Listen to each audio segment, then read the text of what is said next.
ዓለም ዋንጫ ተጀመረ ክርስቲያኖና ሜሲ ደጋፊዎች ገና ካሁኑ ክሽክሽ ማለት ፖርቹጋልም አርጀንቲናም ገና አልጨውቱም አባቴ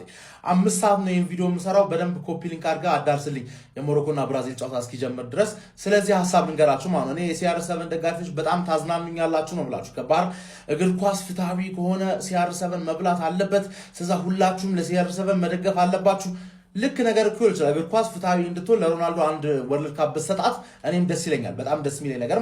ግን እንዴት ነው የሜሲ ደጋፊዎች ገና ካሁኑ ሮናልዶ የሚቋጥሩት እንዴ ምን ሆናችሁ ነው ነቃ ብላችሁ አስቡ እንጂ ገባዬ ሰውዬ ከበላኩ አሁን ተመልሰው ጎት ነው ምናምን ብሎ ይጨቀጭቁናል ወይ ነው ምናምን አንድ እሱ አለ ከነገራ ደግሞ ሜሲ ሁለተኛ መብላት አለበትም ይሏል ገባር ሆዳም ናቸው እኮ ገባር ለልክ እንደ ሜሲ ማለት ሆዳም የሆኑ ጀነሬሽን ስለዚህ አጥብቅ እንደዚህ ነገር አጥብቅ ባይሆን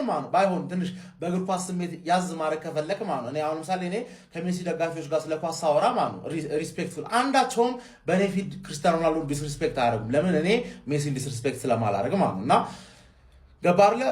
ድንገት አርጀንቲና ከወደቀች እና ፖርቹጋል አሁን ካለች ማለት አባቴ እኔ አላህ ስለ የሰውዬ ምን አይገባውም ምናምን ብላቸው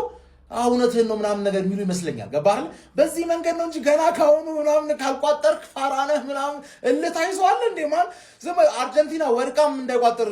ፖርቹጋል ላይ ማለት ምን እሺ ነው የኔን መንገድ ተከተል የሲአር7 ደጋፊ ማለት ገባህ ከነገራ ደግሞ ዋንጫውን ከበላ በኋላ ደግሞ እንደ አዲስ ጎት ምናምን ክርክርን አያስፈልግም በቃ ሮናልዶ እንዲያስደስተው ዓለም ዋንጫ እግር ኳስ ሰጣው ሪታየር ማድረግ ቢችል በጣም ደስ ይለናል ይሄ ነው ሪያሊቲው እኔ አቋሜን መቼም አልቀየርም ገባህ ኦሬዲ ጎት ማን እንደሆነ ከዋንጫ ከ2022 በፊት ራሱ ማጣው ነገር ስለነበረ ይሄ ዋንጫ ምንም ነገር አይቀየርም ግን ሲአር7 ተደስቶ